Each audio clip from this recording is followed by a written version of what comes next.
6 years after my younger brother and my fiancé passed away, I picked out a grave for myself. Before my final visit to their graves, my mother suddenly said, "Miles, you don't have to go this year. The truth is that they never died." I was startled for a moment before the two of them walked right out of my brother's room. My brother Sean put on a teasing smile as he draped an arm around the woman beside him. "I won the bet. I told you my brother would never figure it out. Who's going to be on top tonight, huh, Vera?" My so-called late fiancé, who used to cry whenever she saw me suffer even the slightest grievance, looked at me with open disdain. "He's just too stupid. We've been living next door this entire time, yet he never noticed." It was only then that I realized my mother forbade me from entering Sean's room. Not because it would make her grieve her son again, but because it was directly connected to the house next door. I was truly too foolish. Right up until a month before my death, I was still thinking about visiting their graves. "Why did you do this?"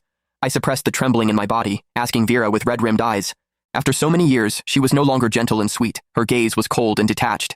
"Miles, it's because you've never been very sensible." My mother frowned at me as well. "For all these years, we were just trying to teach you how to behave, to stop always trying to compete with your brother. Miles, they already have a child. Let go. You'll meet someone better." "I never took anything from Sean," I choked out. "When I was a child, my parents always remembered what Sean liked. I was forced to like the same things just to earn a shred of their care. Yet my mother only bought clothes in his size. No matter how many times I reminded her, my sleeves and pant legs were always too short, leaving me mocked for years. I should have realized it earlier. Miles, they never loved you." Perhaps my expression was too pathetic. The coldness Vera had built around herself wavered for a moment, and she handed me a tissue. "Miles, just focus on the future." I did not take it.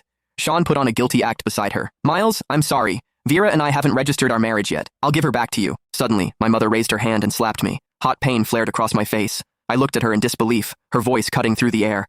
"Miles, what are you even doing?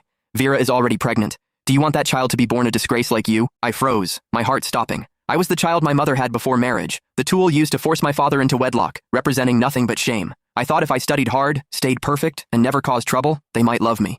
It was only now I understood that their ultimate wish was for me not to exist. Well, it was about to come true. Vera stepped closer, a trace of pity in her eyes. "Miles, we can still be friends. Sean and I will take good care of you." I backed away. "Don't touch me." 6 years of suffocating guilt. Every All Souls Day, I had wept at their graves, apologizing for a tragedy that never happened. Even my parents had helped them stage this performance. I looked at my mother.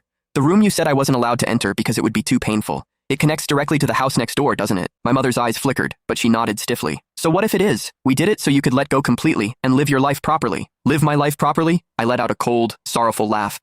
"You watched me live in guilt and longing while they lived happily next door. Is that what you call doing something for me?" "Miles, watch your words." My father finally came out of the study, his brows tightly furrowed. "They were in love. They only faked their death so you wouldn't be hurt. They've already suffered enough over the years. What else do you want?" "In love? Suffered?"